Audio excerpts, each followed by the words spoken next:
So, what's my point there? Ang galing ng ginawa nila. Kasi pagka yung congressman hindi nagsalita ng mabigat versus VP Sara, alam nilang pagpalapit na or bumango, kakampi din nila o dalawa kakampi. So, ang ginawa nila, binitawan, sinusuportahan, ginalit, or whatever. No, I'm not saying hindi conviction nung iba sa Quadcom, etc. I'm point, it was a systematic attack. So that nga, hindi na sila, so that point of no return na. Na kung ikaw man si VP Sara, paano mo pang kakausapin yung mga yon? Inupakan ka na ng ganon. Di ba? So, ganon din ang ginawa nila ngayon sa Senado. Pag upo ko, tumitingin din sila kasi katulad, alam niyo naman si 14, di ba? Si 14, ilan meetings nag-attend siya, nagkikwento, nagmasama na ng sitwasyon. Etong si Senator Lacson, kung ano nang ginagawa. Tapos nung nagbilangan na, kumampi doon, siya din eventually kumausap sa ibang kasama na bumaliktad, si 14. So ang point ko, anong ginawa nila?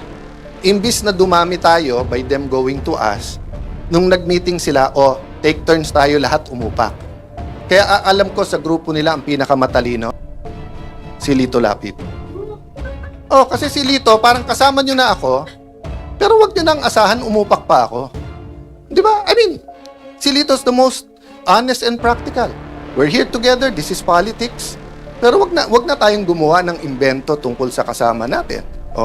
Pero sila, nag-take turn sila. Liberal, kayo naman. Rafi Tulfo, ikaw naman. But makikita mo yung diferensya nila. Sabi ni Rafi Tulfo, hindi daw sila Malacanang. In other words, hindi sila tuta. Okay. But doon mo makikita yung graduated din experience. Bakit?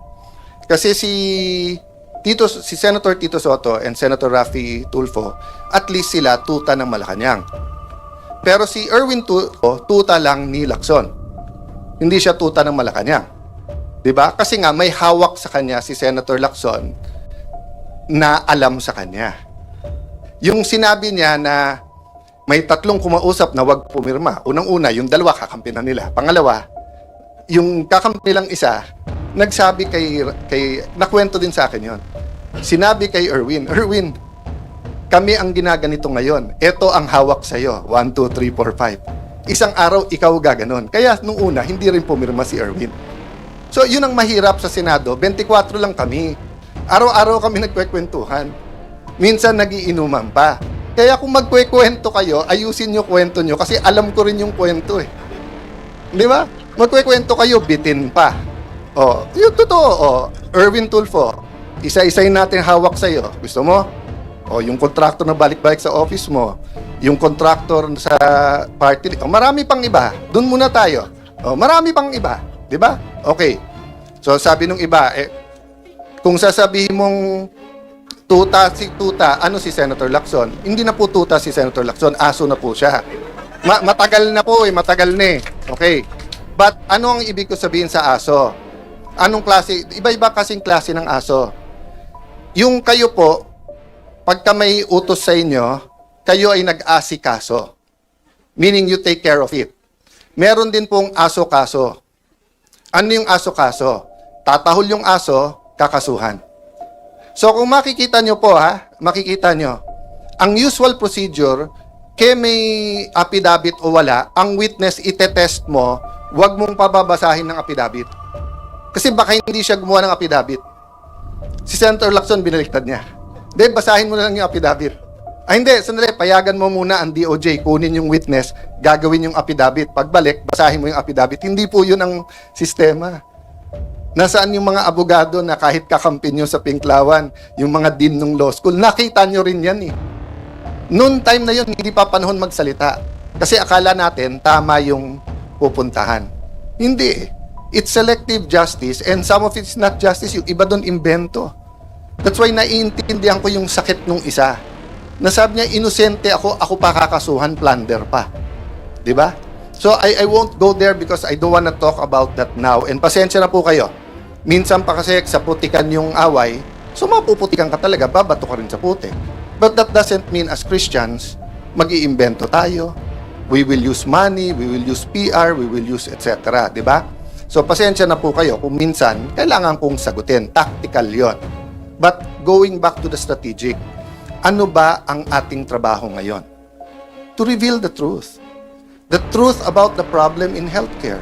How do people get their healthcare? So, pero habang nire-reveal natin, may balik yan, ha? So, yesterday, in-inform tayo ng mga kaibigan natin sa DOH na tinanggal na daw tayo sa system. So, hindi na daw tayo pwedeng mag-refer ng mga gagamutin sa iba't ibang ospital. That might be the price we have to pay. And we know, we don't have enough personal resources para ipagamot lahat. Pero, we have enough resources to hire buses. So kung by Monday o Tuesday, DOH, hindi kayo mag-ayos, ibubus ko lahat ng kamag-anak ng pasyente para mapirmahan nyo, para mapagamot yung mga pasyente.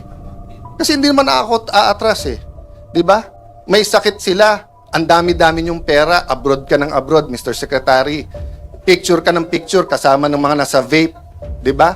O, tapos, flu shots lang, hindi nyo mabid, hindi makasama. Tapos just because ang tingin mo, wala na ako ngayon sa paningin ng Malacanang, tatanggalin mo yung privilege namin. Oh, Senator Lacson, Sir, sabi mo, hindi pwedeng gamitin ang AIX, hindi pwedeng gamitin ang TUPAD, hindi pwedeng gamitin ang MAIP sa politika, at hindi dapat nag-iipitan. Oh, Sir, nagsusumbong ako sa iyo. Kung hindi ako magsumbong sa iyo, magsusumbong ako sa Tulfo. Oh. Pero, hindi kay Erwin at hindi kay Rafi. Doon ako kay Ben magsusumbong kasi si Ben walang kontrata sa gobyerno eh. 'Di ba? Walang tinatago eh, walang ano, 'di ba? I'm not close to Mon Tulfo. I'm one of his punching bags even during the time of Duterte time. Pero si Mon wala rin kontrata sa gobyerno sa pagkaalam ko. So I respect him. Even if he's not in favor of what I'm doing, kahit tinitiran niya ako, I also respect Ben, nakikita-kita ko, di ba? Pero si Erwin at si Rafi, paano ko rerespetuhin ko? Paano ko rerespetuhin? Eh, di ba, alam ko kung sino kayo, anong ginagawa nyo, alam ko kung anong hawak sa inyo.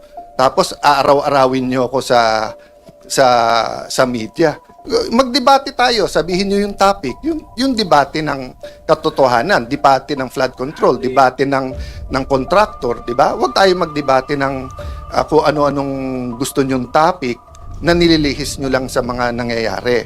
So again, mga kasama, tama yung narinig nyo, inuumpisahan na kami. Actually, to be fair ha, for a long time, Senator Amy and Senator Bongo, pinagtatanggalan din ng mga pondo.